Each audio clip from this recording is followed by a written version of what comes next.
નમસ્કાર, હું છું પ્રિયા અને તમે જોઈ રહ્યા છો જનતા કી જાણકારી ન્યૂઝ।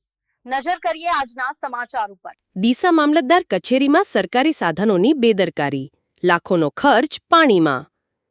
સરકાર દ્વારા પ્રજાની સુખાકારી માટે લાખો રૂપિયાના ખર્ચે ઉપલબ્ધ કરાવાતી સાધન સામગ્રી સરકારી કર્મચારીઓની બેદરકારીને કારણે બિનઉપયોગી બની રહી હોવાનો આઘાતજનક કિસ્સો ડીસામાં સામે આવ્યો છે।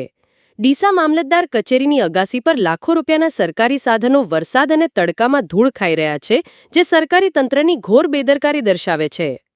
પ્રાપ્ત માહિતી અનુસાર મામલતદાર કચેરીની અગાસીમાં કોરોના કાળ દરમિયાન સરકાર દ્વારા ટેમ્પરેચર માપવા માટે ફાળવવામાં આવેલી થર્મલ ગન, હેન્ડ ગ્લોવ્સ અને ફેસ માસ્ક જેવી કિટ પેટીપેક હાલતમાં ખુલ્લામાં પડી છે।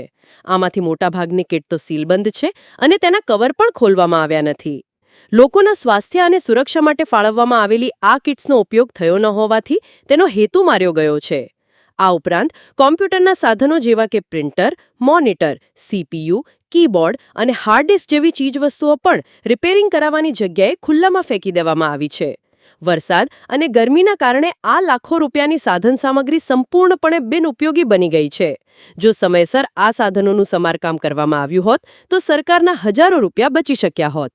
સરકાર દ્વારા નાગરિકોની સુવિધા માટે ફાળવવામાં આવેલા આ સાધનો લોકો સુધી પહોંચી શક્યા નથી અને સરકારી કર્મચારીઓની બેદરકારીના કારણે પ્રજાના ટેક્સના રૂપિયા વેડફાઈ રહ્યા છે।